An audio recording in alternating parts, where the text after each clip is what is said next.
Alon, I don't know if you watched Florida State and Virginia last night, but with that field storming, I hope all of those players are still alive. Do you think they're still alive? I'm sure they are. I did see some of the clips, and I was actually broadcasting a soccer game while that game was going on. So I did have the phone out, kind of just giving me the ESPN updates on what was happening. And apparently there was just fourth down conversion after fourth down conversion. Am I right on that, Derek? There were a ton of different, like 4th and 1s and 4th and 2s, I guess, from UVA or what was going on in that game? So I was on the air while the game was going on, but I was leaving Bart and I watched the overtime period, and Virginia scored a touchdown. And by the way, I'm not a fan of college's overtime rules. I'm really not. Like I think you should have to go the length of the field. The whole thing of starting both teams on the 20 and it's just a score-a-palooza after that. It's not real football. I can't stand it. I can't stand it as much as the new kickoff rule that essentially led the Seahawks to win a game on Thursday Night Football. We'll get to that later. But no, I hate the overtime rule. Regardless, after I believe the second overtime, whatever the rule is now, Alon, you would know better than me. Yeah, you have to go for 2. So correct. Virginia went for 2 to go up 46-38, and then there was like a 4th and 14. Florida State threw just a Hail Mary in the end zone. It gets intercepted, and then instantly, all of the Virginia fans just bum rush the field. And out of a scene from The Lion King where there's a stampede, I think all of those fans trampled all of the players on the field. Like you see it instantly when that interception happens, boom, you have like however many people were in the stands just bum rush the field. And I have to believe they stepped on those players. It was equal parts exhilarating and also frightening.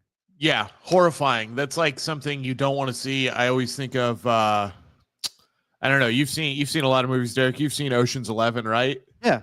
You know the scene where the power goes. Ocean's 12, though. That's they fell off big time there. 12, yeah, 12's a different flavor, and then 13 is a lot of just Al Pacino going,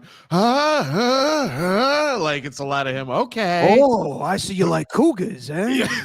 Yeah, exactly, with Matt Damon. But it's like when the power goes out in the casino in the big boxing match, and then pandemonium erupts. So when field storms happen or basketball court storms happen, yeah, it's pretty chaotic. But I looked at the box score, I saw some of the highlights, and I was just like, can FSU, like what the hell happened to FSU? They come out like world beaters the first few weeks, and if anybody's mad about that, it's got to be College Game Day, because they're getting so ready for FSU to take on Miami. Yeah. And the AP would have juiced the poll. They would have said, okay, FSU's now like number 5 and Miami's number 2. And this is the game of the year right here. And now it's still going to be a really good game, but FSU has a loss. So I don't know. It's just it's classic college football. You don't know what's going to happen, but FSU losing to unranked UVA, yikes, that's a bad look. It is a bad look, but also in today's college football playoff, I think one loss won't kill you. No. So they'll probably be knocked down a little bit. Maybe where were they? They were 8th overall, so now they'll probably be like 10th maybe or 11th. Who knows? We'll see what happens this weekend. But I still think that's a pretty big matchup between Miami and Florida State. No, it's still massive. It's just it's not the. You know how they like to hype it up on ESPN and on College Game Day, and for good reasons generally, but it just won't be the spectacle maybe that they were going to expect it to be. That being said, it's still Miami very good now, FSU good again, so it's still going to be a huge matchup. It's just not going to be this undefeated versus undefeated, who's the king of Florida, and then who's the number 1-ish or 2-ish team in the nation. So we'll see. No, definitely not. It kind of loses that luster, but yeah, Virginia. I mean, I was listening to the Green Light podcast with Chris Long, who's, went to Virginia, big fan of theirs. He was at the game last night, put it all over social media. They talked about the history of beating Florida State in the past, like 95. I think they had a huge win. There's another year he talked about in particularly when he was playing, when they beat Florida State. It was a huge deal. So that's huge for that program. And just the field storming. I'm going to take court storming out of it because that's a different thing altogether with college basketball and March Madness. But field storming, I did it only once in my life where me and my pops saw Stanford and Notre Dame, 2009. It was Andrew Luck's freshman year. And Toby Gerhart was the running back. Toby Gerhart was Toby Gerhart. Did Toby Gerhart win the Heisman? Or no, that was Mark Ingram. Mark Ingram won the Heisman that year. But right. yeah, I was supposed to go to that game. Sorry, real quick with go a good friend of mine in high school. His name's Anthony. But I overslept and I was a little high and I took a nap and I slept. And then he's like, "Hey man, what's up?" And I was like, "Oh yeah, I forgot." And he's like, "Oh, me and my uncle went." And I was like, "Oh, okay, have fun." And I was like, "Fuck, I did that. I'm so stupid."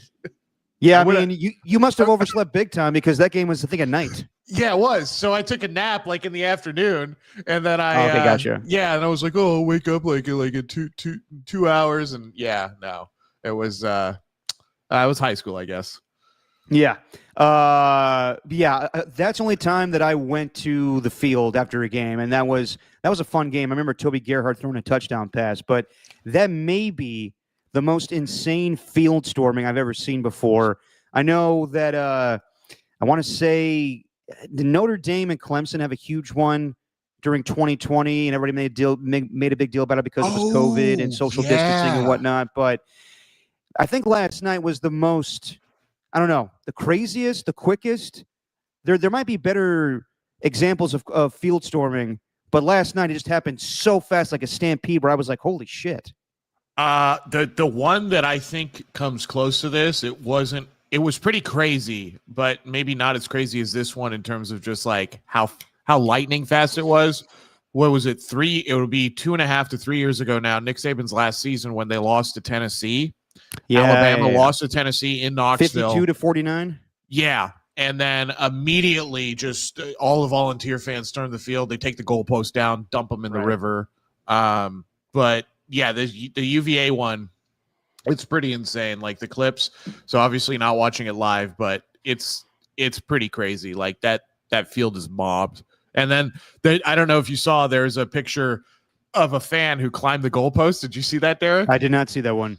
Okay. It's pretty great. He's got just jeans on, shirtless, and he's like hanging on the goalpost. If I was Steven, I would know how to show it, but I'm not Steven, so I don't know how to show it. No. All good. Just your opinion, man. Stephen Langford is out today. He's going to a baby convention for his unborn baby coming out soon. And we got Alon coming out soon. Soon. It's like an album release. Yeah.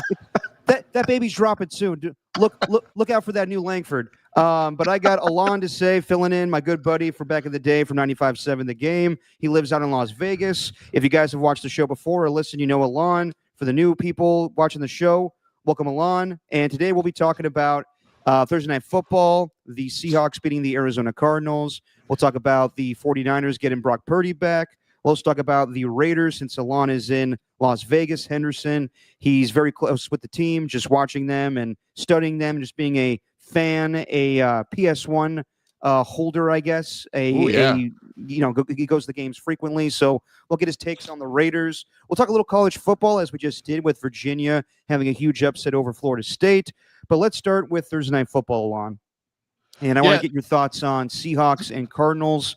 Both teams were 2-1 heading into this matchup. And, Cardinals wearing their weird uniforms. They're okay. I mean, like, actually, like when they have like jersey reveals and initially you're like, ugh, that looks terrible. And then when they actually, you see them in action, you're like, all right, they're not that bad. That's kind of how I felt watching the game, and the end zone was painted with a nice like Arizona sunrise. Not a bad look. I don't know. Do you care about jerseys at all, Alon? Certain jerseys I do. So like these ones I didn't hate, but I was a little so I watched a condensed game because I was doing the broadcast last night, and then I went home, watched the condensed game, and I looked at it, I was like, okay, it's not like white, it's like kind of a cream off-white color. Was that correct, or was that my TV? Like those were not like the classic white jerseys that we've seen Arizona have in the past, like back when they used to play at Sun Devil They were Stadium. tan. They were tan. Kind of okay. And they also were spackled a little bit, if you will. Yeah, when they zoomed in, I was like, what is going on? But I didn't think they looked horrible. I actually thought the logo looked really cool. I didn't have a problem with that. The end zone I thought was nice. It kind of paid homage to their state flag. So it all kind of made sense. That being said, like, I don't know. If you're going to bust these out, I guess Thursday night's a good night to do it. And I guess the Seahawks didn't get the memo with their 15,000 different jersey combinations they have because they just decided to wear their regular away jerseys. I think it would have been a good opportunity for the Seahawks to maybe wear the neon green, the safety green ones or something like that. Oh, man, the snot green, those are terrible. Those are terrible, but I don't have a problem with a lot of the alternate kits. That being said, I did watch the ASU TCU game last night. Watched a little bit of that too last night, yeah. And Josh Hoover, horrible interception at the end, and I really like watching Josh Hoover play for TCU, but I didn't like ASU's uniforms. Maybe this is old man Raider like rant here, but why does every team have to have a all black kit, you know? And I'm just like, that's not even their school colors.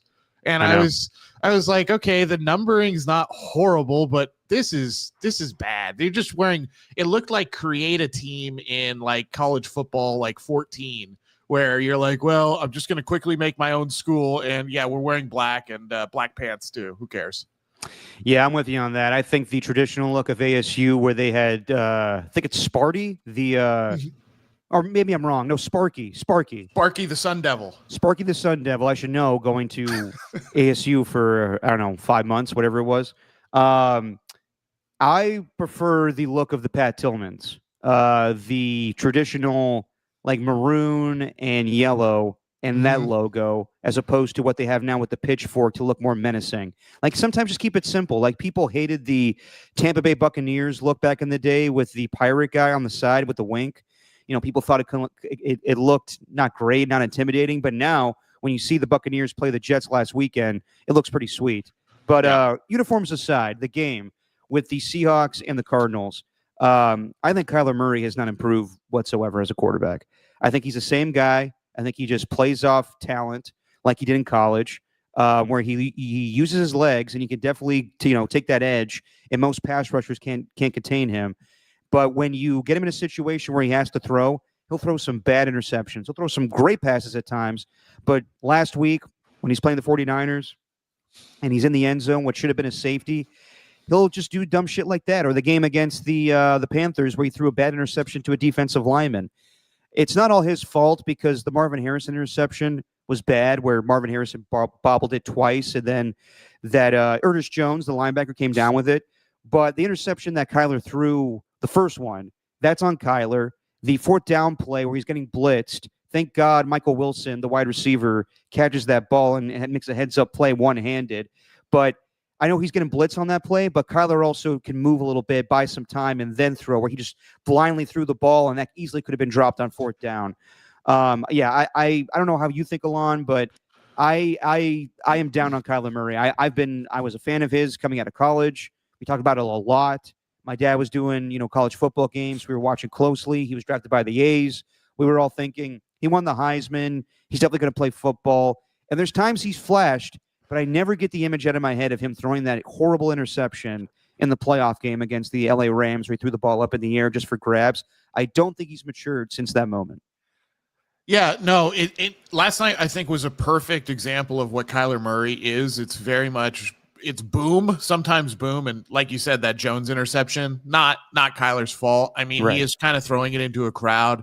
Receiver does get hit down low and then, kind of bobbles. But yeah, I mean, he does the spectacular, and then some of the simple stuff, it looks a little iffy sometimes, and then other times, especially when he's under massive amounts of pressure. And the Seahawks did blitz quite a bit last night too. I mean, they sent a lot of overloads from one side or the other.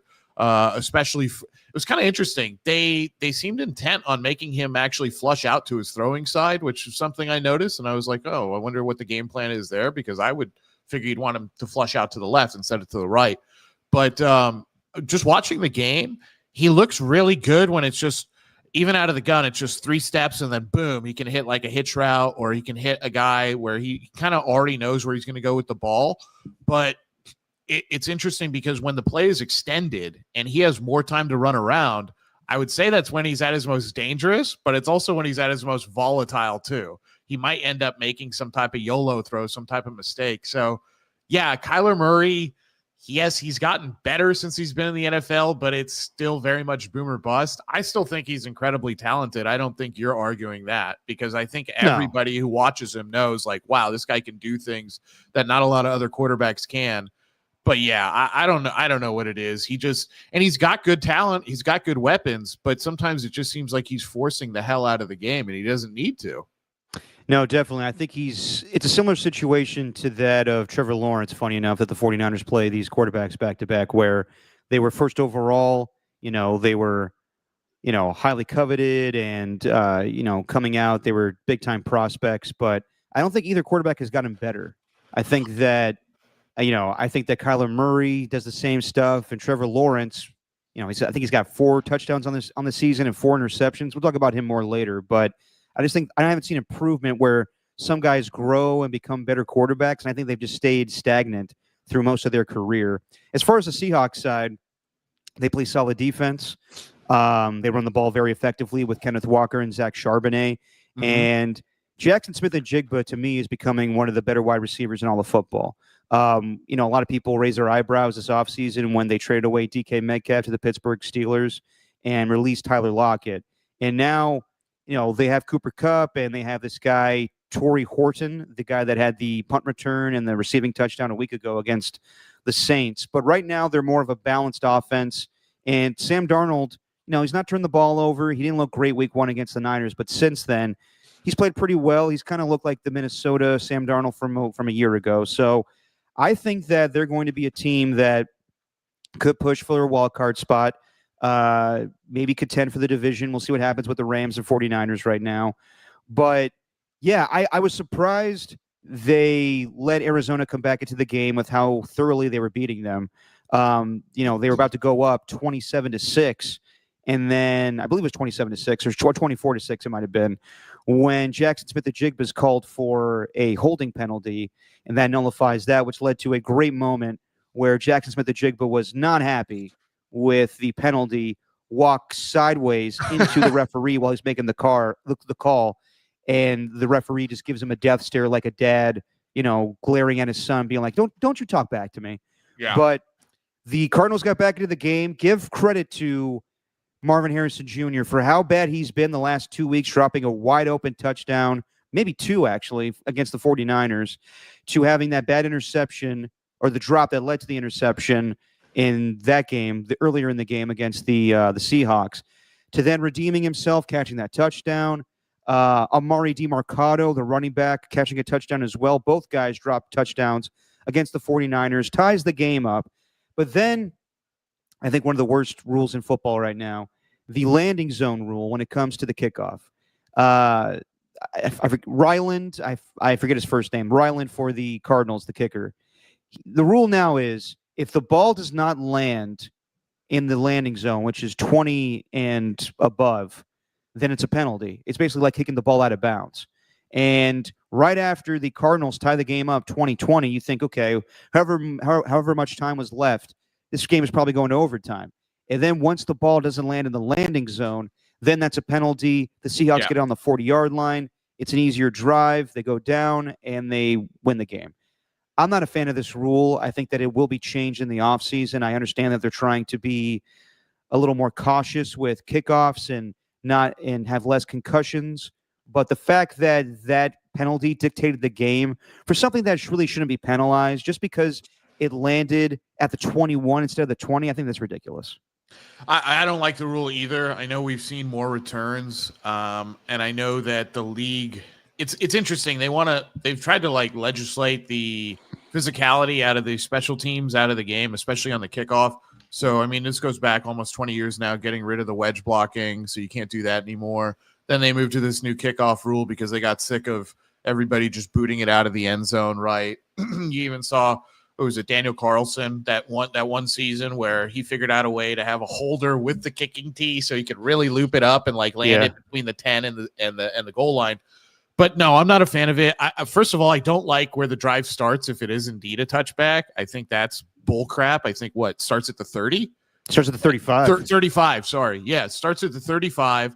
Now messing up, not hitting in that landing zone, you're at the 40. I mean, it's just way too advantageous for the offenses, and it's not fun. And even the returns I do watch, the good returns, because we have seen a few good returns this season, especially like slash bad special teams play, but good returns like last week, Washington against the Raiders. Yeah. Even when you watch some of those exciting returns, it just doesn't feel as exciting as it was when it was a conventional kickoff.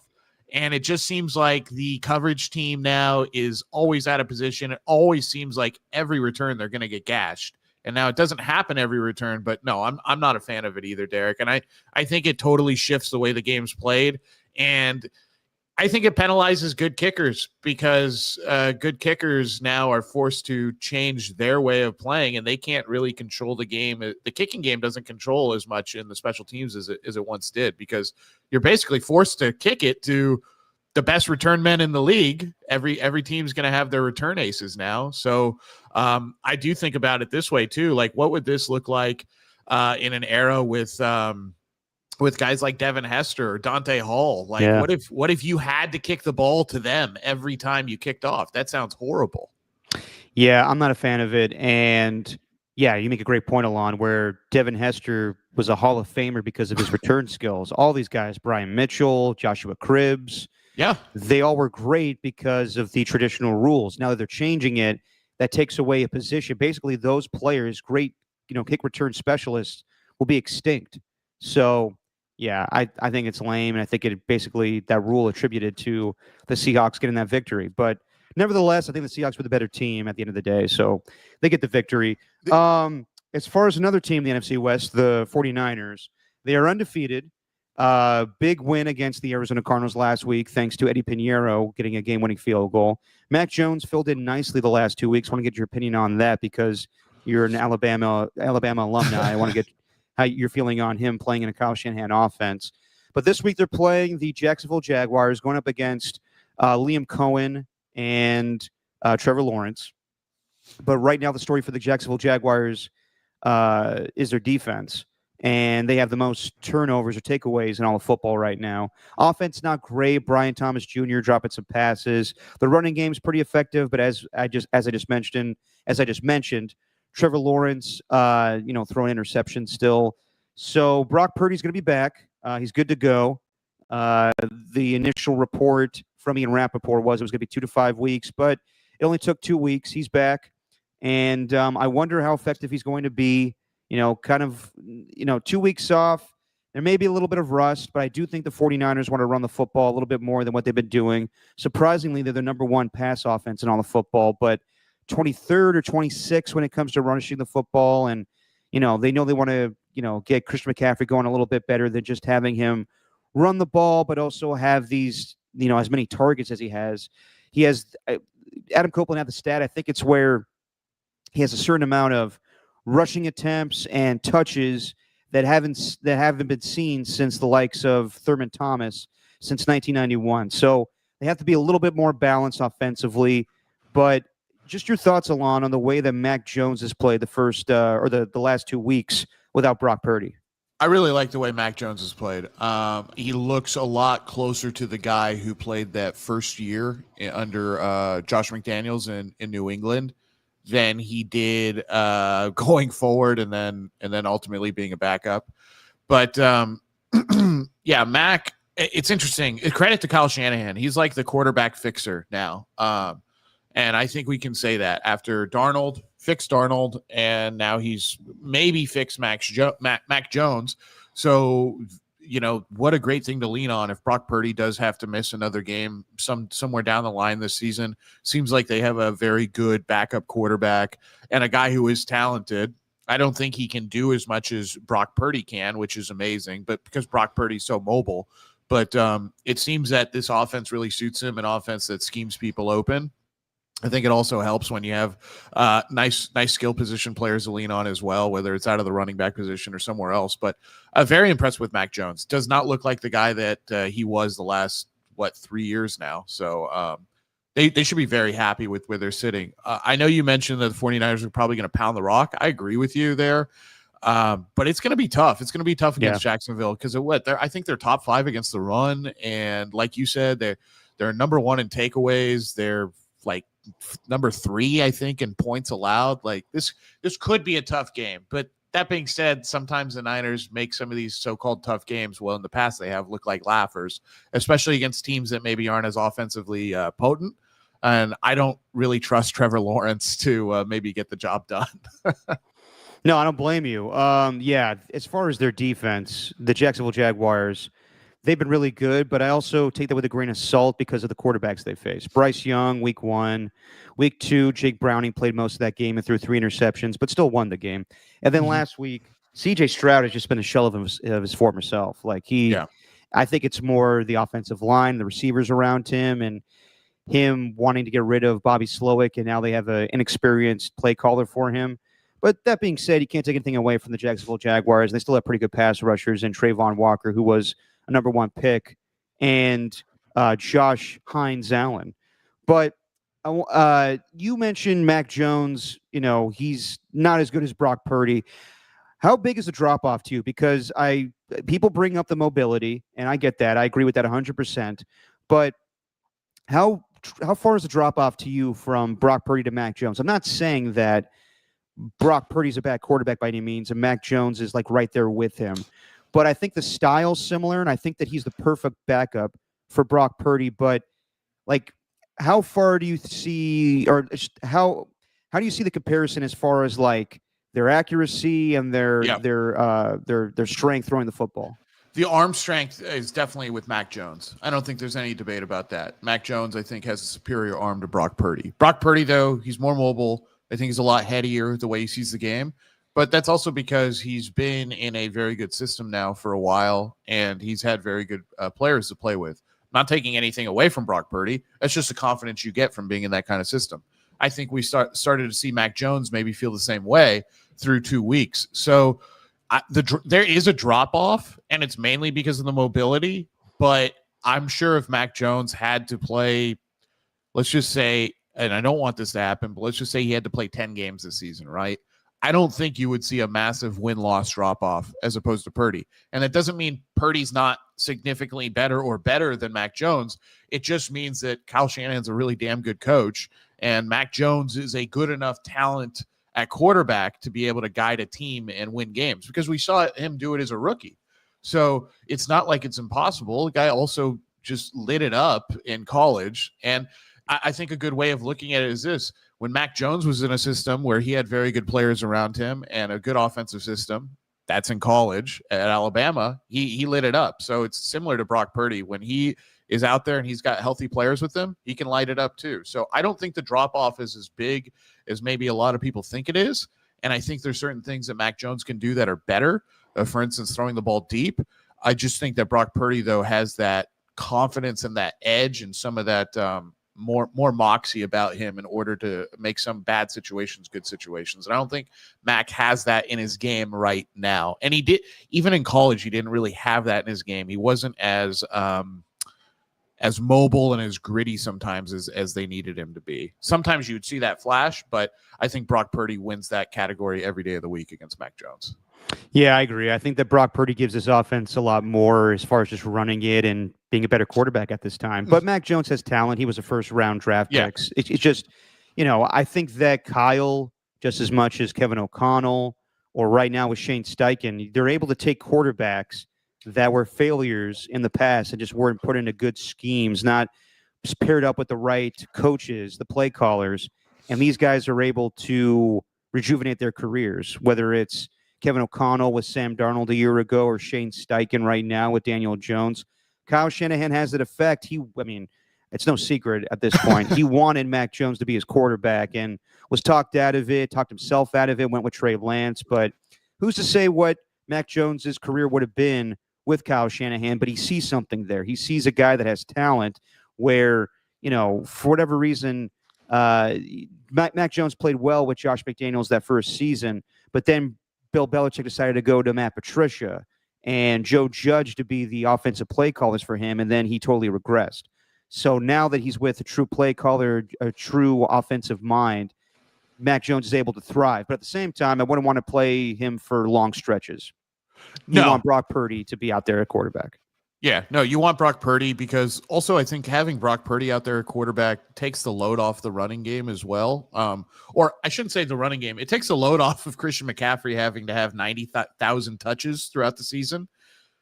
I think when you rely on a backup quarterback, you're pretty much going to say, hey, get the ball to your best playmaker as many times as possible. And I think Mac Jones did a good job of that. But I also want to say the emergence of Ricky Pearsall as well has really, really helped Mac Jones. And I'll hope that Ricky Pearsall can play that way with Brock Purdy as well. So I think that Mac Jones, very good backup. You feel comfortable with it. And it's one of the better, if not the best backup situations in the league. And what's going to be so funny about this is it's the guy, like you said, it's the guy that Kyle Shanahan wanted. I always thought that ownership stepped in and said, hey, we got to take Trey Lance. That's the way that's going to work. And Mac Jones might end up getting a big contract soon or being traded somewhere and go play somewhere else the same way Sam Darnold did when he went to Minnesota. I don't know about that. I think that Mac did fine in his 2 games filling in for Brock Purdy. He's still under contract. Matt Mayoka reminded me of that. He's not a free agent after this season. I just think that he's a good backup. I think that sometimes it's happened in the past where a backup plays well for a couple of games and then he becomes a starter someplace else. But I think that, I don't know, he would have to do a lot. So I think that right now Mac Jones is just a great situation whenever Brock Purdy is injured. And I think it should stay that way. But we'll see what happens this offseason. Sometimes teams are, desperate for quarterbacks. And as far as the wide receivers that you just mentioned, Ricky Pearsall, he is questionable with a knee injury. He did talk to the media, I believe, on Wednesday, was out there in a limited capacity Thursday and Friday. It sounds like he'll be good to go. Juwan Jennings is a different story. He was limited yesterday, so we'll see what Brock Purdy has wide receiver-wise. But Demarcus Robinson's coming back from suspension. So I think the best situation for Brock Purdy is to have his full complement of receivers for him to thrive in his first game back since week 1. But I want to get your thoughts on just the comparison between Brock Purdy and Trevor Lawrence right now, because I think most NFL fans would say Brock Purdy's the better quarterback. And, that's crazy to say considering Trevor Lawrence was the first overall pick in 2021 and one of the biggest draft prospects of all time, where Brock Purdy was the last pick in the draft. But, that stuff shouldn't matter once you start playing football. I still think that Trevor Lawrence is more talented, and that's going to be the case when Brock Purdy faces most quarterbacks in football. Most quarterbacks are first-round picks. Most of them are not taking the last pick in the draft, Mr. Irrelevant. Brock Purdy's an anomaly. But that doesn't mean that Brock Purdy still can't be an effective quarterback, just his mind, the way he's able to run Kyle Shanahan's offense. And also, let's be honest, Brock Purdy was put in a better situation. He had more talent around him, better head coach, where Trevor Lawrence was thrown, Urban Meyer, and then Doug Peterson, who's won a Super Bowl, but he started to throw Trevor Lawrence under the bus. We may have to look back on that one to see who was really at fault there. And now he has Liam Cohen. It's just kind of crazy to me that the way this has gone on. But then again, Tom Brady went on to be one of the greatest quarterbacks of all time. But yeah, just your thoughts on that, Alon. Like, I still think that if maybe the positions are flipped, if Trevor Lawrence is with Kyle Shanahan, it's a different story. But I think Trevor Lawrence has not fulfilled expectations. He's still a very talented quarterback and more talented than Brock Purdy. But Brock Purdy has definitely been the better quarterback so far. No question about it. Brock Purdy's been a superior NFL quarterback. He's been one of the best since he's really gotten the chance. I mean, I don't think there's any real debate. Maybe there's other guys who have better numbers than Brock Purdy. There's guys who can do more things than Brock Purdy from a talent standpoint or from a physical athletic ability standpoint. And Trevor Lawrence would be one of those guys, but the numbers just aren't there. He turns the ball over. Trevor Lawrence, being put in that situation in Jacksonville, I have not seen the evolution of Trevor Lawrence. I'm still seeing the Trevor Lawrence that I saw at Clemson, which was great at Clemson. But then in the NFL, you have to do a lot more. You have to keep getting better every single year. And we did see the playoff appearance where the Chargers chargered it up. And that's been about it. That's been his hallmark moment, really, in the NFL. And we've seen some flashes, but it just seems like he's going to be a guy who's always going to have a job, in my opinion, because he's so talented, because no one's ever going to forget about the traits that he brings and the college career he had and his draft status. I know you said, Derek, that draft status shouldn't matter, and I agree, it shouldn't. But when you're drafted that high and you have those kinds of traits and qualities as a quarterback, everyone's always going to line up to give you a job. That's why Mac Jones has a job as a backup, even with as god-awful he played the last 3 years. Trevor Lawrence, I think, is the same situation. He's always going to have a job and because of his talent. That being said, Brock Purdy is leaps and bounds better than him, and it's a production league, right? Who's the guy who's produced? It's been Brock Purdy. You mentioned what would it be like if Trevor Lawrence wasn't in an Urban Meyer situation off the bat, and instead is with a guy like Kyle Shanahan, or I'm trying to think of some of the other, in my opinion, good offensive minds of that kind of era when he was drafted. I think of Reich over in Indianapolis. I think coaches like that could have really done something with Trevor Lawrence, and instead, he gets put in, which is kind of quarterback hell. I mean, there's like 2 teams, maybe 3 that are quarterback hell in the NFL over the past 20 years. One of them is Jacksonville. The other is probably the New York Jets. And then maybe you could throw in the Cleveland Browns as well. So tough stuff for Lawrence, but he's been in the league now, 6 years, just about 5 to 6 years. And he just hasn't gotten better. The good thing for him is I think he still has time, and he has the advantage of being drafted so high and always have a job. But the bad thing for him is we haven't really seen any growth. So it's not like a CJ Stroud where all of a sudden he explodes onto the scene and now he's declining for some whatever reason that is. Trevor Lawrence just has been very flat the entire way through. And real quick on, just to bring it back to the Mac Jones thing, I see a lot of similarities with Mac Jones as well.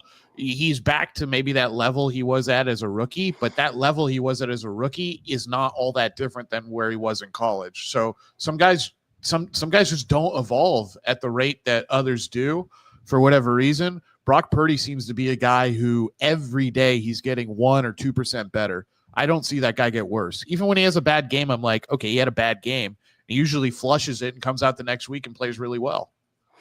Yeah, no, I think that right now, it's no question that Brock Purdy is the better quarterback to Trevor Lawrence. But as you were saying, Alon, like first overall picks will always have the benefit of the doubt.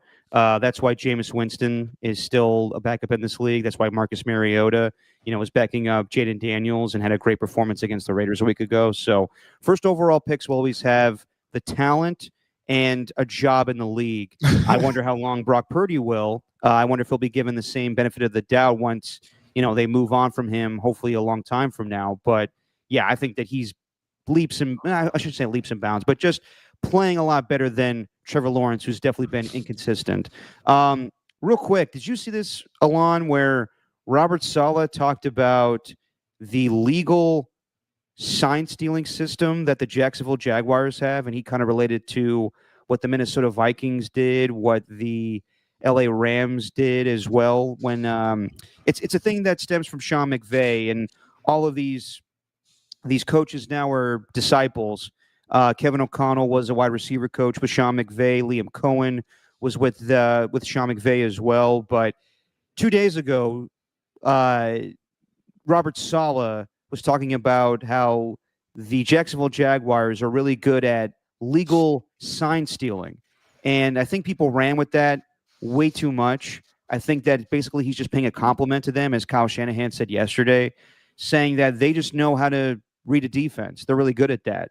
And then Liam Cohen was asked about that, and he didn't look too thrilled with the terminology that Robert Saleh used. I think that if Robert Saleh could do it all over again, he would have used something different than sign stealing. But did you happen to see that at all?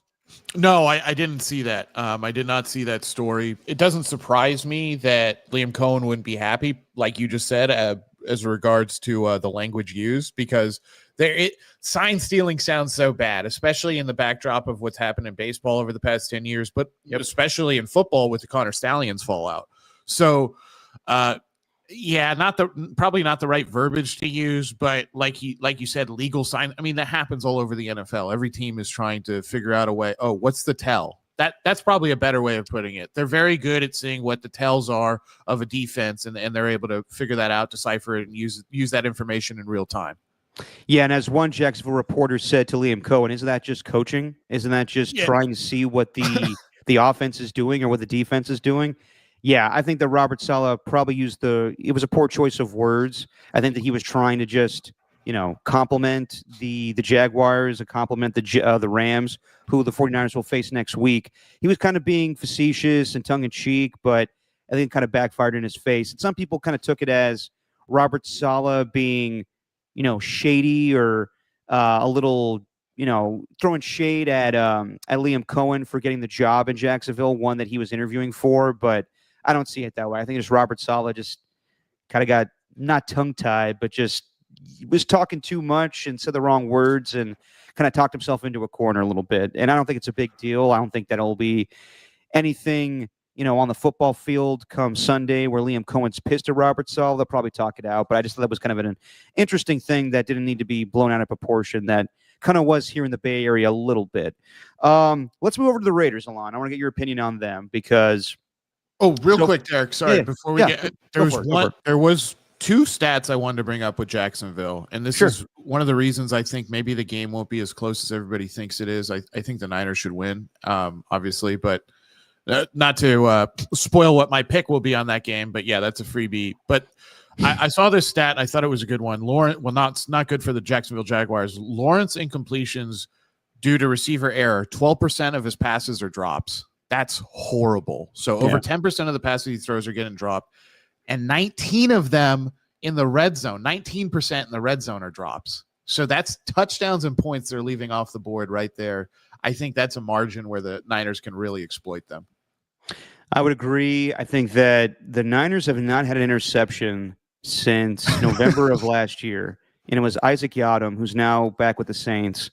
And I think they have a good chance to get one this week because Trevor Lawrence has thrown 4 interceptions in 3 games. I can also see Brock Purdy throwing an interception to a Jacksonville Jaguar defensive back. I don't think he'll be as effective through the air this week. It's his first game coming back after 2 weeks off, so I think they want to run the rock a little bit more. But there are chances for the 49ers to get interceptions. It's just going to be difficult when you don't have Nick Bosa to apply that pressure. All right, now you ready to move on to the Raiders? Yeah, just wanted to get that out there. No, all good. When you have stats written down, they have to be said sometimes. You got to show those nuggets. Yeah.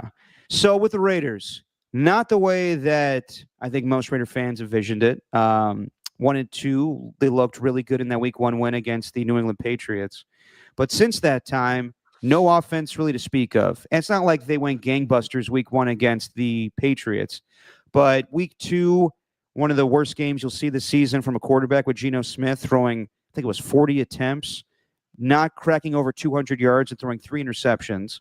And then last week, he throws 3 touchdown passes to Trey Tucker. No turnovers this time. Definitely threw into some crowded areas.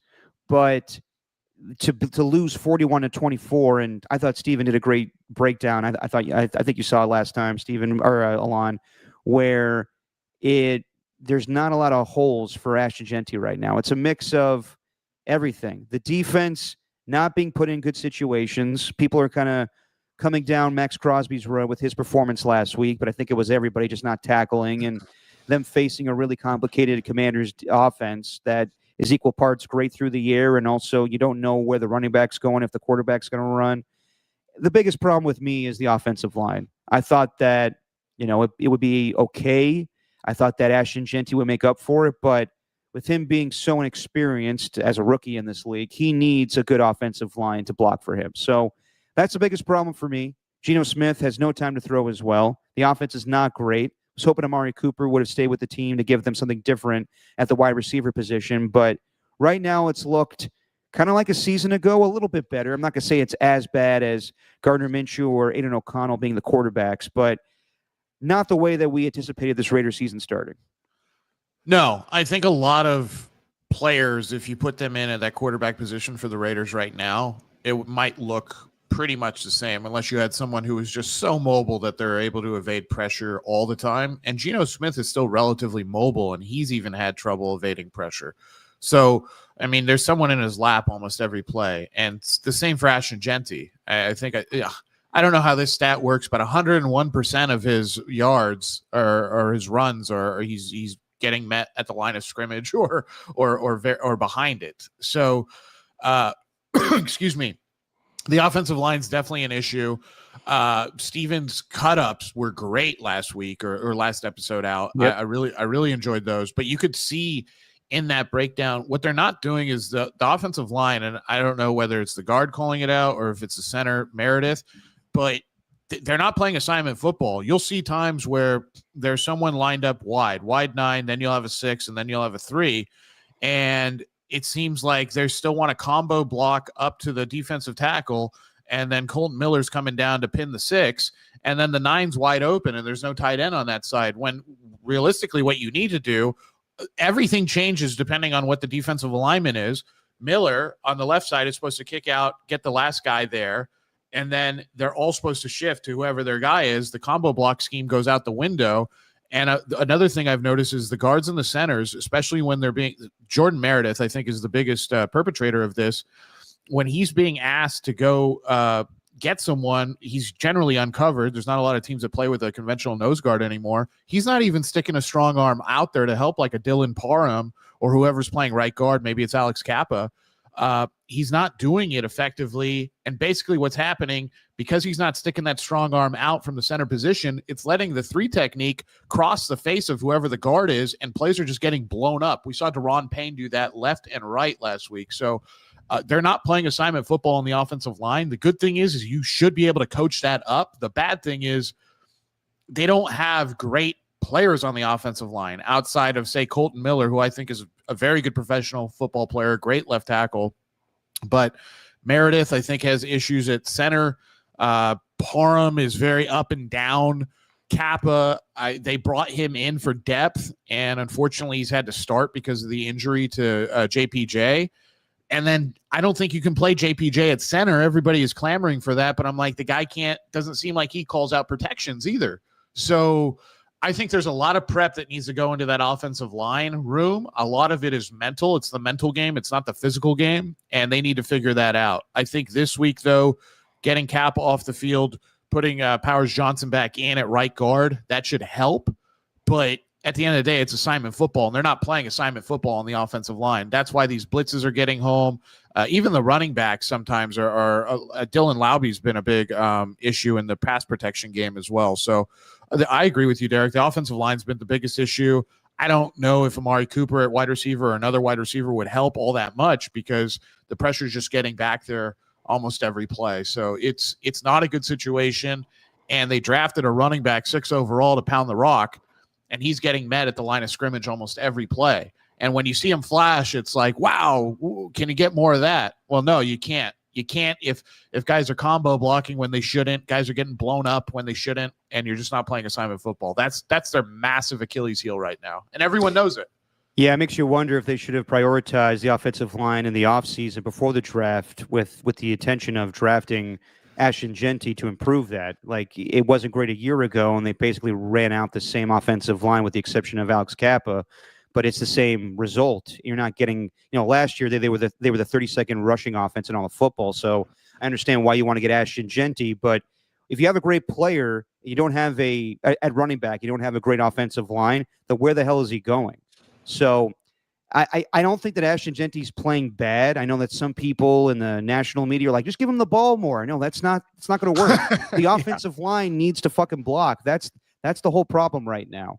As far as the defense, I thought they played great week 1. Thought they played fine week 2. They gave up 2 explosive plays for touchdowns, but when you play Justin Herbert, that's going to happen sometimes. For the most part, I thought they played pretty well to lose that game 20-9. That was on the offense.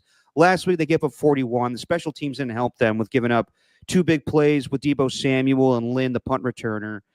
The Jeremy Nichols touchdown run, that was embarrassing, but that's going to happen sometimes. We have a zone read offense, and Max Crosby took the cheese, and Jeremy Chin and Landon Roberts couldn't make the tackle.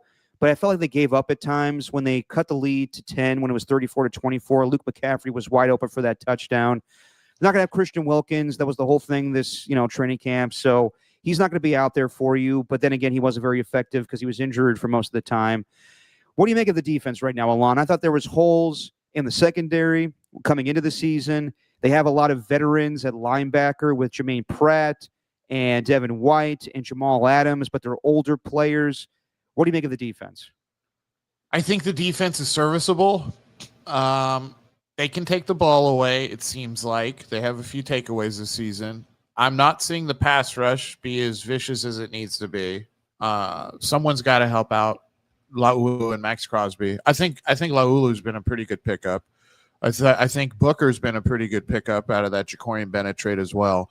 But they have a boomer bust player in Isaiah Polamau back there playing safety, and he's in a lot of single high positions, and he gets exposed sometimes. I'm not saying he's Jonathan Abram volatile in terms of leaving guys wide open, but you can tell that it is very much he's going to make a great play, a huge tackle, do something big, or he is going to be slightly out of position, and all of a sudden someone's going to be wide open. You're going to have a busted coverage. So that's got to improve. I think Jeremy Chin has played pretty well. I don't think the cornerbacks are as bad as everybody thinks, but that far back end, the safety position, that's what needs to be addressed back there. Safety has to be more conservative, I think, even if that takes away some of the dynamism of Polamau. My solution would be to get Jamal Adams on the field more. I think Jamal Adams needs to see the field more. He always seems to be around the ball. I think Devin White needs to be on the field more. And that might solve some problems. Landon Roberts, Jermaine Pratt, serviceable as well. But as you mentioned on that one long run, Landon Roberts thought, it was Jermaine Pratt, I think, thought the play was over. And instead of trying to make a tackle, he just watches it happen. And then obviously Chin can't make the tackle either. So the defense, I would say they're middle of the road. I don't think you can discount what they did against the Chargers, even though the Chargers ultimately won that game. That was on the offense, like you said. But the defense need to figure out what they're good at. And I don't think they've figured out what they're good at yet. So are they good at being bend, don't break and not let teams score touchdowns? Or are they good at getting after the passer? Are they good at stopping the run? I don't know. It doesn't seem like they're great at anything. And there is one thing they're horrible at, and I think it's defending the deep middle of the field. Yeah, they need to find something they're better at, and I thought that they would be better defensively with Pete Carroll at the helm and Patrick Graham. You know, the consistency at defensive coordinator for years, knowing this group, but it just looks the same. Yeah, I do wonder about the pass rush right now. We saw week one with Malcolm Kuntz and Tyree Wilson, but it's fizzled out since then. You want to see more. I mean, Max Crosby's getting double teamed the whole time. So yeah. I don't know. I would have figured that the defense would be better at this point. But then again, it's a very inexperienced secondary. The linebacking core, like I said, is a little older.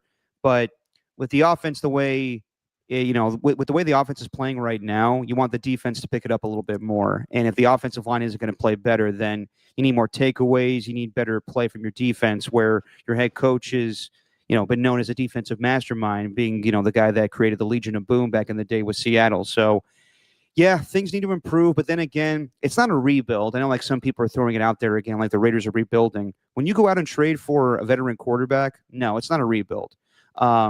The likes of Geno Smith, like, they gave him a contract too. They want to win this season, but it's definitely a reclamation project that Pete Carroll needs to fix. So it may take time. It may be a longer fix than I thought initially when I picked them to win 10 games. It might be something along the lines of 7 to 8 this year. So maybe I need to pump the brakes a little bit on the Raiders. But yeah, just a little disappointing. I thought that they would be better. But then again, I gave the examples of their piss poor efforts in recent years against backup quarterbacks. They lose again to, backup quarterback, the likes, and Marcus Mariota is better than Tyson Bagent or Andy Dalton or any of these guys they played recently. But knowing Marcus Mariota, he was your quarterback, a few years ago, backing up Derek Carr. It's just not a great situation. But then again, the offense is complicated. They're on a short week. Cliff Kingsbury scheming up pretty well right now. And Dan Quinn knows Pete Carroll pretty well. As far as the matchup against the Chicago Bears, the Bears looked pretty good a week ago. That's the way that Ben Johnson envisions the offense, with Caleb Williams throwing for 4 touchdown passes. They probably want to run the ball a little more effectively, but offensive line still has a little bit of issues. I don't think that Caleb Williams had a lot of pressure against him, but then again, the Cowboys are not great defensively. What do you make of the matchup with the Raiders and the Bears this week, Alon? I actually think it's a pretty even game. I will say this real quick about the Raiders. They're 1-2. They haven't lost a game, in my opinion, that they should win yet. So I thought they should beat the Patriots. They did. Very hard going up against, I was going to say San Diego, against the LA Chargers. as well as the Commanders. I mean, Commanders coming off a great season last year. Commanders should win that game. I think the Chargers are a superior, talented team, should win that game. This game is more of a toss-up. I think this is one of the ones where the Raiders win. A lot of people will be happy saying, if you told a lot of people, hey, they're going to go 2-2 through the first 4 games, a lot of people say that's progress. Yeah. But in terms of the matchup, I think Caleb Williams, if he can play like he did last week, then yeah, that's a huge issue. But we haven't seen any consistency from him throughout his young career yet in the NFL. So that can be an issue right there. I think their offensive line definitely has problems keeping him protected at all times. I think the Raiders can get after Caleb Williams. I mentioned Jamal Adams earlier. I'd like to see him on the field, especially in this game. I think he could definitely be an X factor against a guy who does like to move around at times, even though it seemed like Ben Johnson was like, no, if we can keep him in the pocket and just let him throw, that's exactly what I want. But I think that's going to be a tough ask, especially with Max Crosby chasing him around all day. I think this is a game that Max Crosby gets up for. So I think the matchup is about 50-50. I think where the Raiders can win some of the matchups is definitely on the edge on the defensive line.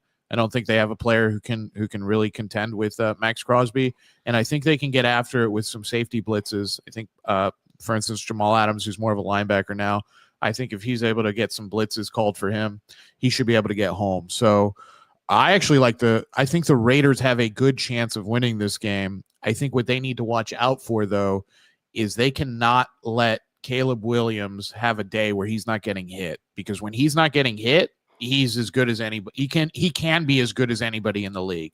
But we've seen him when he's under duress, under pressure, and he starts to get hit a bit, where the game starts to change for him.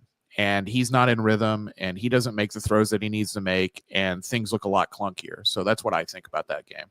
Yeah, I think that Caleb Williams needs to be uncomfortable this game for the Raiders to have success, as you said, Alon. I think that they could find it. I think that just as effective as the Minnesota Vikings defense was week 1, that's what the Raiders need to copy here, where just keep throwing, blitzes in his face. You don't have to blitz all the time, but just constant pressure, and then he'll be uncomfortable. And I think Max Crosby's more than capable of doing that. Even the Bears improved their offensive line this offseason by getting Joe Thuney and Drew Dahlman, and I think it's Jonah Jackson from the Los Angeles Rams. They're still not great as far as blocking for their quarterback, their first overall pick. So I am going to lean Raiders in this game. We'll pick the game, obviously, but yeah, I think this is a game. It's not a must-win by any means, but if you lose this game for the Raiders, then it starts to slip away from you a little bit more, and you kind of look like the team from a season ago. You want to see progress here. So yeah, I think this is a very important game for the Raiders to show that they're not going to be the same old team from a season ago where they went 4-13. And as far as the wide receivers, I know I said Amari Cooper would help out the receiving core. That's just a name. Like it would have been good for nostalgia purposes, but there were times a year ago where I thought Amari Cooper had fallen off. He's not the same wide receiver. Didn't make an impact with the Buffalo Bills. Right now, their biggest playmaker is Trey Tucker, and that's the guy that Geno Smith's most comfortable with. I hope that. I know that Brock Bowers is probably not 100% with that knee injury, so maybe they throw a little bit more to him as the weeks progress. But just wide receiver-wise, Jacoby Myers is a good, first down guy to get a bunch of catches for you, but not a big play guy. You were hoping that Dante Thornton was going to be that guy too, but hasn't really flashed, with the exception of week 1, getting that 3rd and 20 reception. Jack Besh hasn't really done anything, so I was just hoping more from the wide receiver room. But then again, when you're not getting anything from your offensive line as far as blocking and nothing with a running game, it's going to be very one-sided when it comes to throwing the football. So that's where they need to improve to me, is just, I don't know how they do it. I don't know how the offensive line just, gets better overnight. They just need to do it in order to have success going forward. Let's move over to college football. Oh boy. Because I want to get your thoughts on the big tilt this afternoon between Georgia and Alabama. Before we do that, before the season started, we had you and Tommy Call on talking college football, talking the college football quarterbacks coming into this season. And you guys threw out some names. Garrett Nussmeier, who's, I guess, right now your leading candidate to be the first overall pick, but he's not blowing anybody away. Arch Manning has definitely disappointed. He's, flexing over dudes, playing against Sam Houston, which I thought was way too much. Have a good game first before you start, doing that to, talking talking down to guys literally when they're on the field. Lenore Sellers has been okay. He's flashed at times, but I don't really see a lot from him. Who's the guy from Clemson? Cade Kolbick or Cade Klubnik. Klubnik hasn't really performed well at all, to be honest. They're definitely disappointing. We'll talk about Clemson later, but your overall thoughts on just college quarterbacks right now? Is there anybody that's kind of standing out to you, or is it just kind of mediocre at the moment? I wouldn't say it's mediocre because I think that there is a decent amount of talent there. Like you mentioned Nussmeier. There was a guy I mentioned at the top of the podcast who had a horrible interception last night, and Josh Hoover. Yeah. For TCU. And there's some big names like Arch Manning, of course. Lenore Sellers just dropped a game last week, though. That was rough for South Carolina. So it's not horrible. I think the thing is, though, a lot of the guys that we're expecting to be the big name guys, they haven't been that. And that's a lot of that's on Arch Manning. A lot of that has been unfair expectations on Arch Manning, pumped by the national media because he's got the Manning name. But I think also a lot of it is there's some younger players who are going to be very good. For instance, Underwood at Michigan, he should end up being a great player if they progress and develop him the right way. So, yeah, I don't know if underwhelming is the right word or mediocre is the right word either. I think it's just kind of we don't have that front runner yet, if that makes sense. And maybe by default right now it's Garrett Nussmeier, and even he has some flaws in his game, but it's definitely a down year compared to the last couple years at the quarterback position.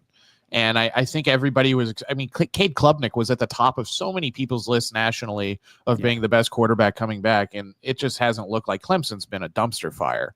Now there have been some pleasant surprises. Like, for instance, Jaden Maiava, I know they're in a dogfight right now, USC with Illinois, but he's been very fun to watch for USC. He's not turning the ball over. He's very mobile. Maybe I'm a little biased. He was at UNLV for a few years and then transferred out when Barry Odom got here 2 years ago, and now he's over at USC. But he's proved to be a pretty serviceable and good dynamic quarterback. But yeah, we're just not seeing the level of quarterbacking that maybe we've seen over the past 5 or 6 years, and that's okay though, because I think one of these guys will emerge. I really like Jalen Daniels over at Kansas. The question with him is, can he stay healthy? That's always been a knock on him. Julian Sayin, who is brand new over at Ohio State, he's going to need some more time to develop, but we act like, oh, maybe some of these guys haven't really been there yet or haven't done a whole bunch. You look at Indiana, they have Fernando Mendoza playing quarterback. The guy's thrown 14 touchdowns and no interceptions. So I think the talent is there. It just needs more time to develop and resonate with the national audience before maybe we start saying, okay, that's a guy. But I think Nussmeier right now, if you just had to rank in terms of NFL readiness and who would you pick, it would be him. I don't think there's a question about that. Yeah, he's the consensus number one right now, but I've heard some people are just down on him as far as a scouting perspective. But I don't know if there's a lot of options quarterback-wise when it comes to this upcoming draft. I think in recent years it's been not mediocre. That's a bad term, as you're saying, Alon, but it hasn't been great. Like, Cam Ward went first overall, and, he's, just to go off on him for a second, he's a guy that's not going to have a ton of pressure on him because of where he plays right now in Tennessee. But, after that, the hype of Jackson Dart and, Shedeur Sanders, and we'll see Jackson Dart this weekend, and you were high on him a year ago when I asked you about your favorite college quarterbacks. But right now, Cade Klubnik has definitely disappointed.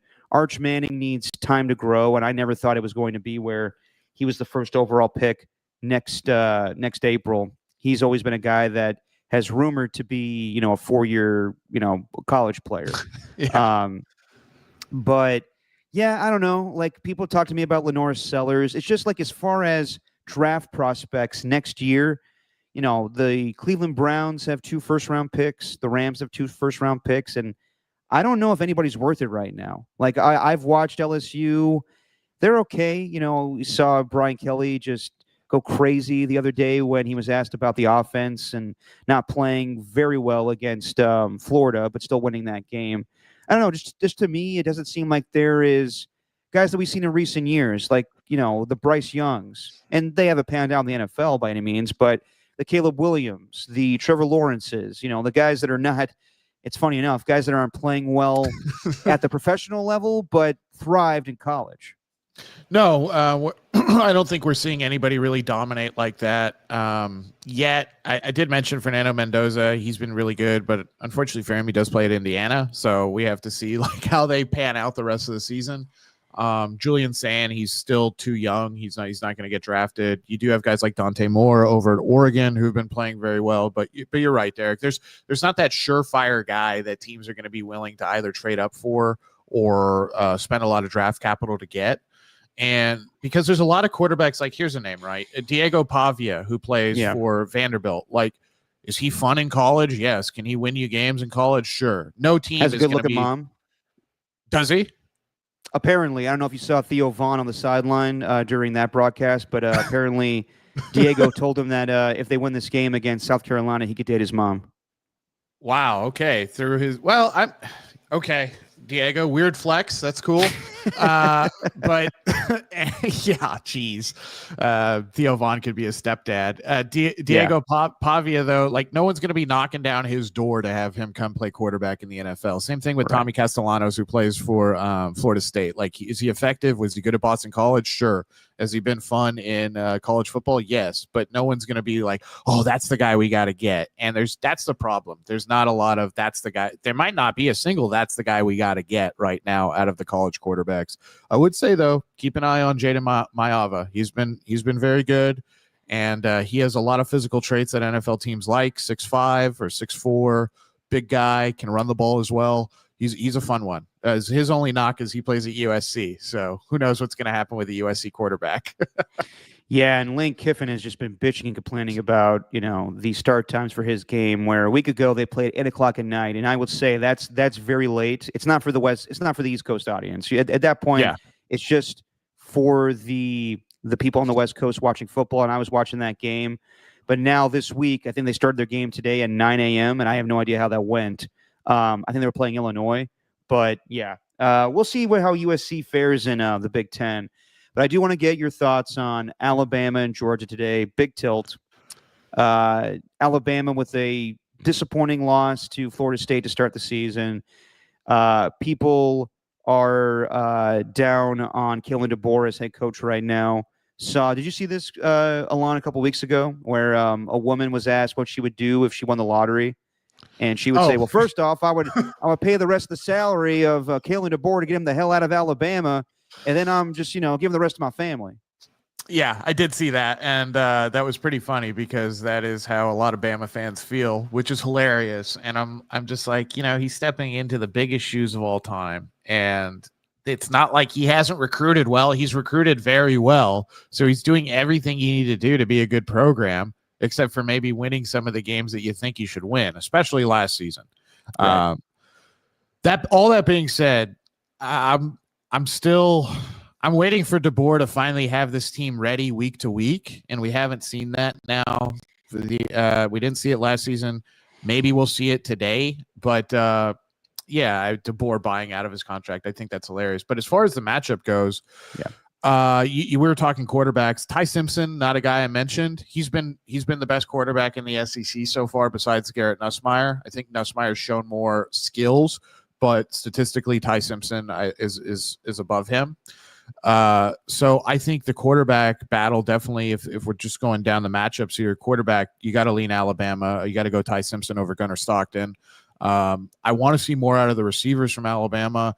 It's been a lot of Jeremy Bernard, which is great. I'm glad that your possession receiver has been able to make a lot of plays. Finally need to get Ryan Williams going again. I don't know if that Ty Simpson to Williams connection is the same way the Milroe to Williams connection was. Obviously, it's not the same.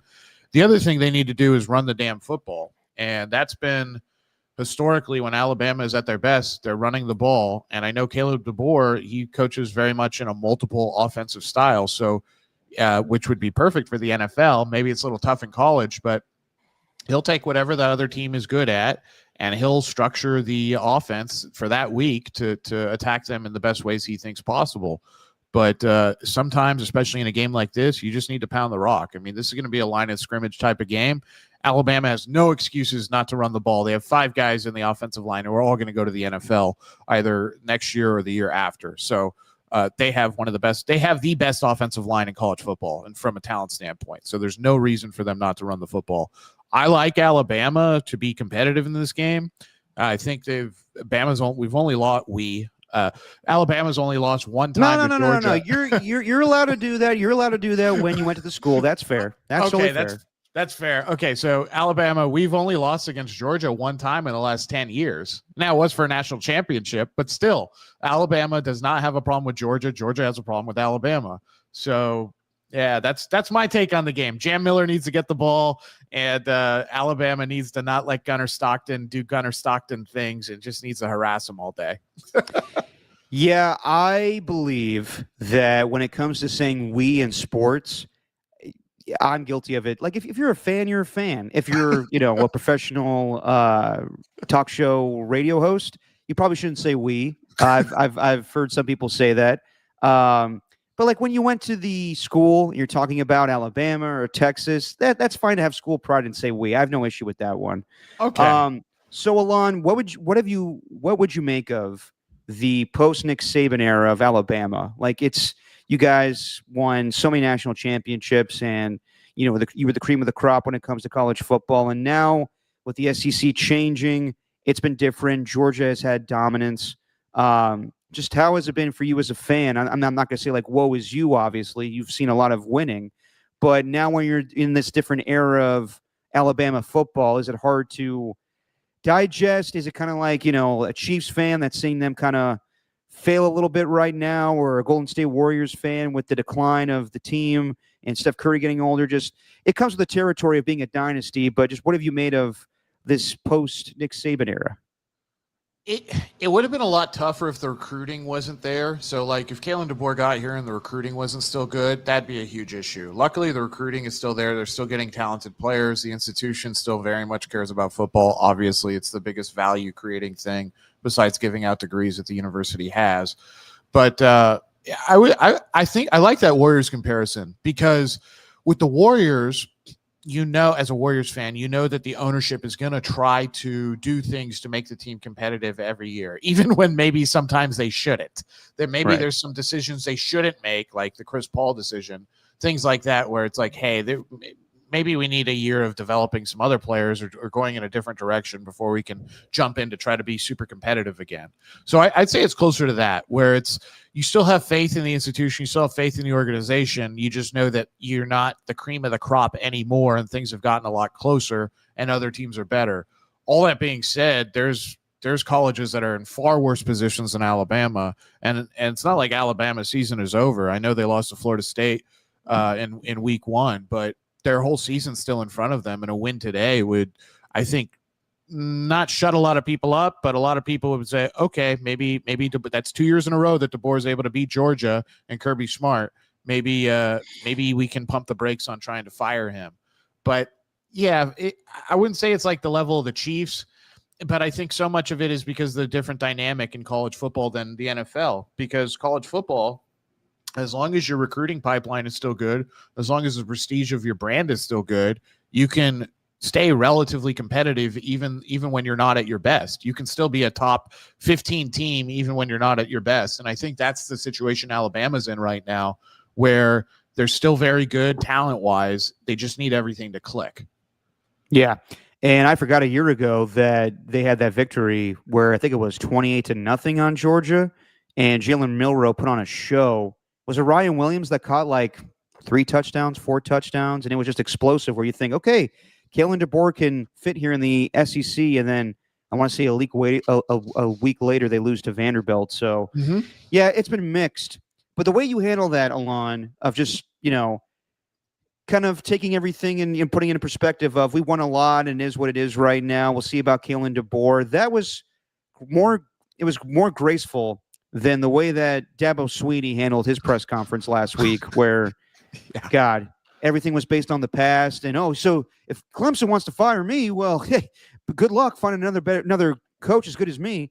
I know there's a rumor that's out there about if Kalen DeBoer were to be fired, and if Clemson was to move off of Dabo Swinney, that Alabama would be interested, given that he was, a former Alabama Crimson Tide. Would you entertain the idea of Dabo Swinney being head coach of Alabama football? Hell yes. If Kalen DeBoer didn't work out. And I understand that he's been a little slow on the train of the way the new transfer portal works and all those kinds of things, but he has proven that when he can keep now this is a problem. Can he keep his assistants in place? Can he make sure that they're not getting poached left and right? Because that's really when Clemson started to kind of fall apart, was when Brent Venables left and ended up taking the Oklahoma job. And he's had trouble once his assistants start going for other jobs. When he's able to keep continuity, he seems to be a very good coach. I have also seen Clemson lose games that they shouldn't, especially pre-Deshaun Watson era under Dabo Swinney. So one of the things about the success you wonder is how much of it is having generational defensive lines that he had. For instance, they had a defensive line one year where NFL-wise, the worst player ended up being a first-round draft pick, for better or for worse, in Cleveland Ferrell. He also goes from Dabo Swinney basically back-to-back with with Deshaun Watson, back-to-back with Trevor Lawrence. So if Caleb DeBoer didn't work out, I would entertain it. The guy I would really want would be Lane Kiffin. I thought Lane Kiffin should have been the one to be hired after Nick Saban. He ends up staying at Ole Miss. They go with Caleb DeBoer. So that's just the way the cookie crumbled. But I wouldn't have a problem with Dabo Swinney. I think it'd be a good story. And I think organizationally, he's a good coach, regardless of what's happening this season at Clemson. No, I hear you. I mean, it's no doubt that he's a good coach. I got to be honest. And look, yes, he's proven himself in college football. He's won 2 national championships. But man, this press conference after losing to Syracuse is an all-timer. I just want to play a quick clip here where, God, this is probably the most arrogant press conference I've ever heard in my life, Alon. It's so unprofessional. But why are we held to a different standard from all these other teams? Is the audio coming out here? What's going on here? Hang on. Sorry, everybody. Yes, we stink. But why are we held to a Okay, for whatever reason, the audio is not playing. No, I hear it. I hear it. Oh, it's not coming out for me. Huh. What the hell is going on here? We're not perfect, and we may suck this year. We may. All right. Well, regardless of that, sorry about that. I don't know. My internet just sucks. Yeah, him saying like, who knows? We might be terrible this year. We might suck. But I don't understand why we're held to a higher standard than in these other programs in recent years, because you've won so much. So just to, get this out of the way, for Jackass of the Week that we usually do on Sundays, that is my Jackass of the Week, because this press conference was ridiculous. Absolutely ridiculous. I thought it was him just focused on the past, of listing out all of the accomplishments he's had, and just focusing on all of the national championship appearances, the national championships, the times they've won the ACC, him quoting Bible verses. I thought it was just ridiculous, and it was just a cocky, arrogant press conference where he dared Clemson to fire him. And basically, just it was just ridiculous. Like I can't put words to it. It just it made me nauseated. So yeah, I think that Dabo Swinney, no doubt, he's a good college football coach, but just I don't know, don't like him as a dude. I just think he comes across so cocky and arrogant. So yeah, he might be a great fit for Alabama. That would not fly with the university though. If he got up there and said, "Yeah, you can't fire me. You think you're gonna fire?" Yeah, they'd can him in a heartbeat unless he was winning. Right. And thanks, Ernie. Get a sponsor. Wish I could, man. KNBR is not just throwing me sponsorships these days. Sonic is also not the internet that I have, Ernie. It's Astound Internet. So sorry. I'll hopefully. What do you have? Astound Internet. Kind of Temu Wish.com internet is that? Yeah, I know. Astound. It's bullshit. I'm hoping to upgrade soon here, but I've noticed everything's fine. I never my TV never glitches out when I'm watching YouTube TV. When I have multiple things going on here during a live stream, that's where things fuck up. So whatever. But I think everybody's seen the Dabo Swinney press conference at this point. So he's my Jackass of the Week. Should we pick some games here, Alon, for Week 4 of the NFL? Yes, let's do it. Alrighty. Let me get the music going if I can find it. This is harder. I always give Steven a hard time, but when I have to do it, I definitely get why it's a pain in the ass sometimes. All right. Where the hell is this music? Here we go. I have Cox internet and it sucks. Yeah. All right, let's do this thing. Oh, you know what? Sorry, I didn't set it up properly. Good Lord. I'm all over it. I'm all over the place today. Okay. Let's do something we call a little wins or wangs. All right, there we go. All right, Alon. You and I are tied because for whatever reason, I'm going to give you, let me lower the music a little bit. Me and Steven picked Thursday night's game, so we'll give you Steven's points. We picked the Seahawks to win the game, but we picked the over, and damn, so close. It was 43.5, and both teams scored 43. So we get, I think it's just, 2 points because it was Seahawks and the over. Okay, let's focus on week 4 in the NFL. We got an early kickoff in Dublin, Ireland, between the Minnesota Vikings, the Pittsburgh Steelers. Minnesota, with Carson Wentz, is 2.5-point favorites, and the over-under is 41. Which way are you going, Alon? I'm taking the over and give me the Pittsburgh Steelers. You're going over. Okay, I'm going under. I think that last week was more of the Cincinnati Bengals having just a plethora of turnovers caused by Isaiah Rodgers, where he had a fumble recovery for a touchdown, a pick six for a touchdown, a forced fumble. I don't think it will be the same thing. I think that Aaron Rodgers struggled a year ago going up against a Brian Flores defense overseas. And I think that, the Pittsburgh Steelers offense hasn't been fantastic, but I think the defense showed progress by getting 5 turnovers against the New England Patriots. So I'm not ready to say that Carson Wentz is back to his Philadelphia Eagle form. I think that the Steelers could definitely shut down this offense. I definitely think it's going to be a low-scoring game. So give me the Pittsburgh Steelers as well, but I'm taking the under while Alon's taking the over. Then we go to Washington at the Atlanta Falcons. Marcus Mariota is going to be your starting quarterback once again, with Jaden Daniels dealing with a knee injury. No Terry McLaurin as well. Because of this news, the Falcons are 2.5-point favorites, and the over-under is 43.5. I like the under in this game, and I still like the Washington Commanders to win outright. I know they're plus 1.5 or whatever it is, but I just don't think Atlanta can score against Washington. Yeah, that might be the case. I mean, they were shut out 30-0, and I don't know what to make of Michael Penix right now in the NFL. For all we know, it could be Kirk Cousins by the end of the season here. But I think that, they barely won that game against the Minnesota Vikings, and I know the score says otherwise, but they didn't do anything offensively. I think it was just J.J. McCarthy not playing well. Mm-hmm. But I think they have to get a win. Otherwise, things are going to look really bad for Raheem Morris. They already fired his wide receiver coach, and Ike Hilliard. So I'm going to take the Atlanta Falcons to win just because of Marcus Mariota starting, even though he played well a week ago, but not going to have Terry McLaurin. Give me the Falcons. I'll lay the points, but I'm definitely taking the under on the 43.5. Ike Hilliard. Sorry. Yes. No, you're good. Then we got the Saints at the Buffalo Bills. We got some high spreads here.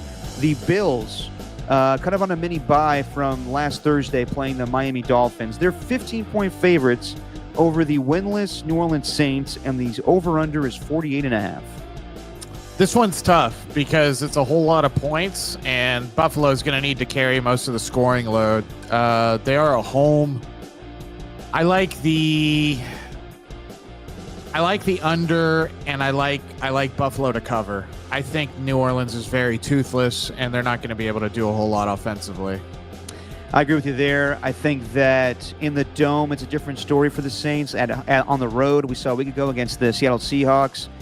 They just look lifeless. I'm going with the Bills. They don't have Ed Oliver. They don't have Matt Milano, but I think they'll be fine offensively. They put up a bunch of points in this game. Yeah, I wouldn't be surprised if the Bills get in the 40s.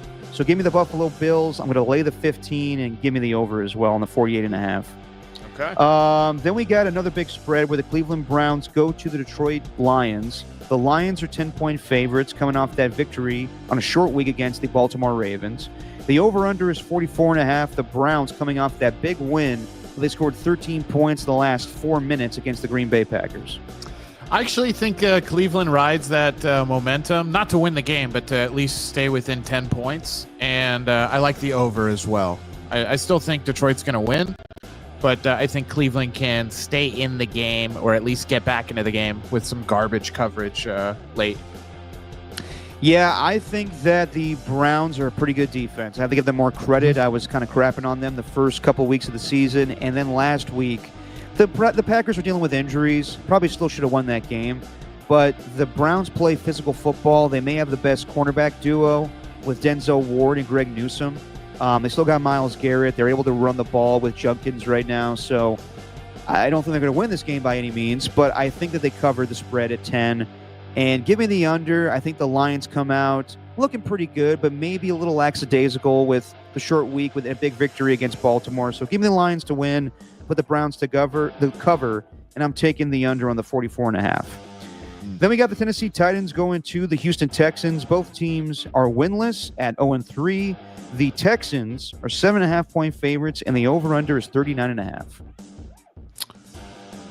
I hate this game so much because I don't know if Houston can cover 7.5, but I'm going to take the over, and I'm going to take Houston to cover 7.5. They're going to have to get a win, and you can't let this rookie team, Tennessee, beat you. CJ Stroud has to show that he can still play quarterback in the NFL. I agree with you. I think it's, the Texans, for lack of a better phrase, are due. I like the over on the 39.5, but give me the Tennessee Titans to cover the 7.5. I think it's a closer game. Then we go to Carolina. They had a 30-point win, winning 30-0 over the Atlanta Falcons last week. They take on the New England Patriots, who lost at home to the Pittsburgh Steelers, and it felt like they turned over the ball every time they were in the red zone. Nevertheless, they're 5.5-point favorites. The over-under is 43, and it sounds like Christian Gonzalez is going to play for the first time this season.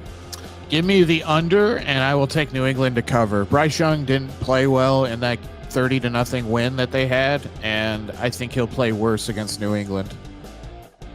Sorry, you were laying the points, and you're going over or under? Sorry. Under. Yeah, I'm going under as well. I think that Bryce Young struggles. I'm going to lay the points with the Patriots as well. They're just the better team. It's simple as that. Then we got the Chargers taking on the New York Giants, and the debut of Jackson Dart, who was your favorite college quarterback from a year ago. The Chargers are 6.5-point favorites, over under 43.5. I'm going to take the over, and I'm going to take the Giants to cover. I think Jackson Dart is going to surprise a lot of people. But you're taking the Chargers to win this game. Correct. What do you like about Jackson Dart from what you saw in college?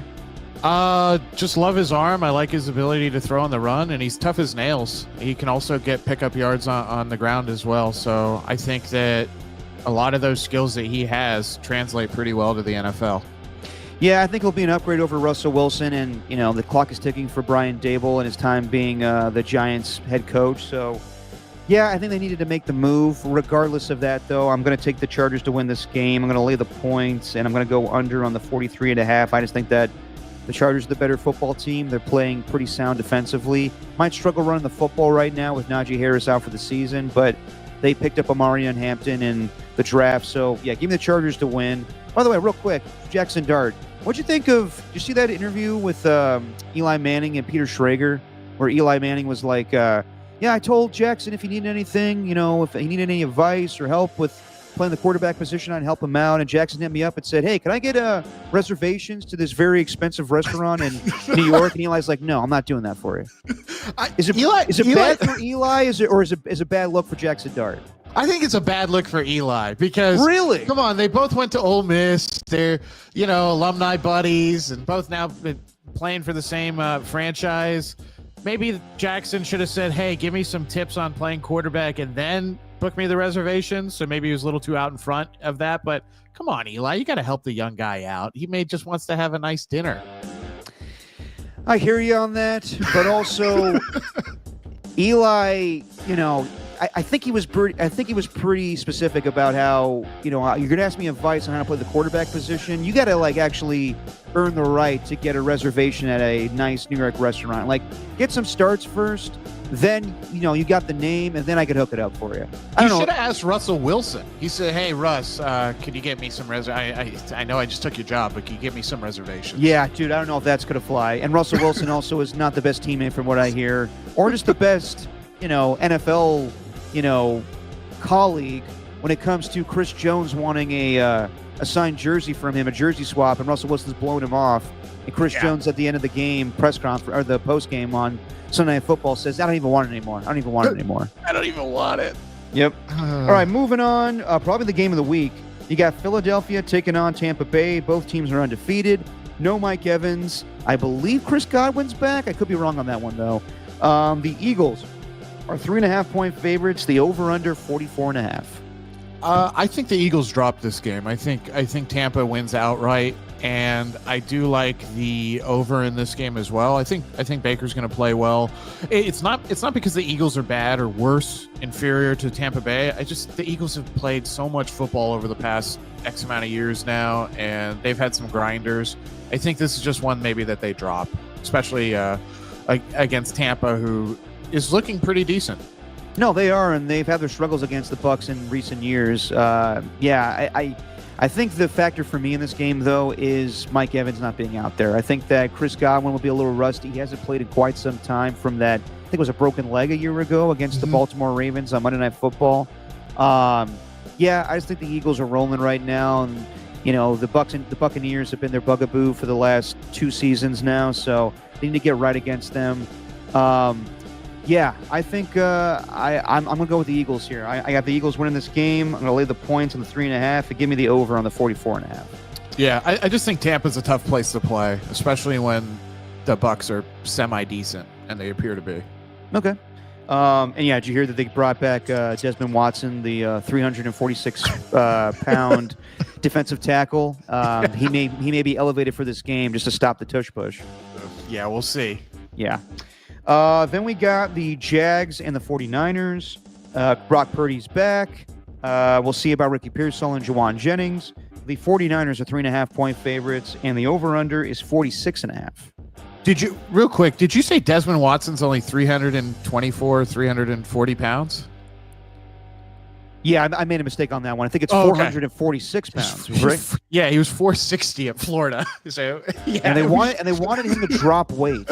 Yeah, they wanted him, and his weight is what made him so dominant. But onto this Niner game. Let me scroll down and look at the line here, or you could repeat it. Let's see. It's 3.5 for the Niners, and the over/under is 46.5. I like the under in this game, and I like the Niners to cover. I like the Niners to win the game, but I think the Jacksonville Jaguars cover this game. I think it's going to be a lot closer. I think that Brock Purdy looks fine, but struggles at times. And I think that it's going to be more of a ground and pound game for them. So give me the Niners to win. Give me Jacksonville to cover the 3.5. But I'll take the under as well on the 46.5. The Niners have won by the skin of their teeth the entire season. I think it's the same thing in week 4. Then we got the Bears taking on the Raiders. The Raiders are 1.5-point favorites. And the over-under is 47.5. Jeez. Oh, you got it at 47. Okay, interesting. I'm looking here, 48.5. But regardless, I will take the over in the game. That's how I'm personally going to wager it. And then I'm going to take the Raiders to cover. And the Raiders win this game as well. I think it's just a get-right game after 2 crappy weeks, and they throw the kitchen sink at Caleb Williams. He makes some mistakes. I think it's close, but give me the Raiders to win. I'm taking the under, though, on the 47.5. I think it's a very low-scoring game. Okay. Then we go to L.A. to take on the L.A. Let's go to Los Angeles, where the Colts will take on the Los Angeles Rams, good Lord, at SoFi Stadium. Devontae Adams is questionable in this game. We'll see if he plays. The Colts are undefeated, but the Rams are favored at 3.5, and the over-under is 49.5. This is a tough one. I actually like the Rams though. I like the Rams. I like the under, and I like them to cover. I think not having Kenny Moore, not having Gonsalves as well, right guard, and I think there's another starter they're missing as well for Indianapolis. And Indianapolis, in my opinion, is already a soft 3-0 team. I think the Rams should be able to cover and not give up a whole ton of points to Indianapolis. Sorry, you're taking the over? Under. I'm taking the under as well. Yeah, I'm going to take the Rams to win this game. I think it's just, this is a game where if the Colts were to get their first loss of the season, you don't think it's that big of a deal. Could see the Colts also winning this game if Devontae Adams doesn't play, but Puka Nacua is such a beast right now. So give me the Rams to win. I'll lay the points, and I'll take the under as well. Then we got the Baltimore Ravens taking on the Kansas City Chiefs, and both teams are struggling right now, 1-2. The Ravens are favored at 2.5, and the over/under is 48.5. Whew. I like the under in this game, and I do like the Ravens, even though on the road being favored by almost a field goal is kind of wild. Just don't think the Chiefs are what they were, and I could be proven wrong. But I think Baltimore's going to have a really good game. And I think they have a good recipe for success against this iteration of the Chiefs. I think they can pound them into oblivion on the line of scrimmage.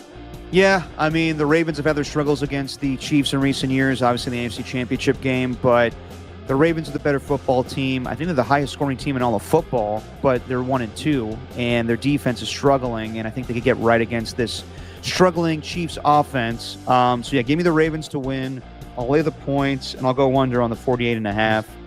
Then we got the Sunday night game. It's the Micah Parsons revenge game where they're not going to give a tribute to Micah Parsons. And Micah Parsons said, it's not that big of a deal. There's been bigger disrespect from Jerry Jones. I would say Micah Parsons, maybe there was not more respect, but a little disrespect on your part from the way you handled the preseason game. Nevertheless, the Packers, coming off that really bad loss to the Cleveland Browns, they are 7-point favorites, and the over/under is 46.5. I like the Cowboys here, and I like the over, and I like the Cowboys not just to cover. I like them to win outright. Wow, why is that? Just think, being at home, I think they're going to be very motivated to say, hey, we can do it without Micah Parsons, even though there's a lot of players in that locker room who would rather have them on their side than on the other side. I just think the Cowboys, this is a trap game for the Packers, I think. Wow, okay. Considering last week they had a trap loss against the Cleveland Browns. They did. Sorry, you taking the over or the under? The over. I think the Packers offensively get right from last week as well. They're not just going to score. What did they score last week against the Browns? 10 points? Just 10 points. Yeah, so I think they're going to get right offensively. I just don't think they're going to win the game. All right. I'm going to take the Packers to win this game, but I will take the Dallas Cowboys to cover the 7. I just don't know about their offense right now as far as the Packers. Tucker Kraft is their biggest playmaker right now. They need to open things up for Dontavian Wicks and, Romeo Doubs and Matthew Golden. Defensively, I think the Packers may have the best unit in all of football, but offensively, I just don't know about their playmakers. So I think it's a low-scoring game. Give me the under. Give me the Packers to win. I'm taking Dallas to cover the game. And then we got the Monday night games. We got a doubleheader here. Between the first one is the Jets at the Dolphins. Justin Fields is going to play in this game. Aaron Glenn said this morning. So the Dolphins are 2.5-point favorites, and the over/under is 44.5. Yeah, it's a craptastic doubleheader for Monday Night Football. But, yeah, I'm going to take the over, and I'm going to take the Miami Dolphins to cover. I'm doing the exact same thing. I think that with Mike McDaniel feeling the hot seat, I shouldn't say explode for points, but they build upon what they did against the Buffalo Bills, putting up 21. So, yeah, and the Dolphins, if they lose this game to the Jets, that's a bad look, especially at home. They've had like a mini bye to prepare. So give me the Miami Dolphins to win. I'll lay the points, and I will go over as well. And then we got the Monday night game with Jake Browning and the Bengals going to Denver to take on the Broncos. 7.5-point favorites, over under 44. Yeah, this is tough, but I like the under. And I think Denver does win the game, and I think they cover. I think Browning, he's getting already beat the hell beat out of him playing quarterback for Cincinnati. I think Denver should be able to beat him up a little bit too in this game. I'm going the exact same thing. I'm going with the under. I don't think that Cincinnati has a ton of offense right now with Jake Browning as their quarterback. And the Broncos are not explosive offensively either. But, yeah, give me the Broncos to win. I'll lay the points with a 7.5. I think it's kind of a blowout, maybe 27-10. Mm-hmm. And, yeah, give me the under as well. So there you go. Those are our picks for Week 4 in the NFL. All right, Alon. Anything else you wanted to bring up? We covered college football and professional football. Anything else you wanted to touch upon before we say goodbye to everybody? Hopefully this week of NFL games is really awesome. And I've just looked it up. Godwin is expected to play for the Buccaneers. So thank you for that update. Yeah, that looks good. And just a quick college football update. When we were talking about USC earlier, I have not seen any of the scores this morning. They were down to Illinois. They were down 31 to, I think, 17. And they've now come back and are up 32-31 with a minute left in the game. And Illinois has the ball here. How about that? All right. We'll let everybody watch the end of that game. And we'll see you guys on Tuesday. Steven will be back from his baby convention, where he's stealing babies, doing like a Raising Arizona thing. Alon, thank you as always, man. You're always, here to fill in for Steven. We really appreciate it, man. Thank you. Of course. I always appreciate it. Love coming on, and thanks for having me as always. Of course. Good luck to your Crimson Tide this afternoon. You go to the Raider game tomorrow? I am going to the Raider game tomorrow, and it should be a fun one. That's the first game I'll be at this season, so I'm looking forward to it. Fantastic. Well, thanks everybody in the chat today. Thanks to Pat H. Thanks to Lauren F. Thanks to Ernie. Thanks to Tacky for a little bit of time. He wants me to show the dresser that I just purchased. Gonna give me time on that one, Tacky. Don Peralta hasn't gotten over here yet to give it to me. AJ Cruz. No Ernie 2 today. No Rocket No Era. Surprise. Must be sleeping in. All right, everybody. We will see you on Tuesday with Steven. Alon, say what we always say on this fine podcast. Hey, that's just your opinion, man.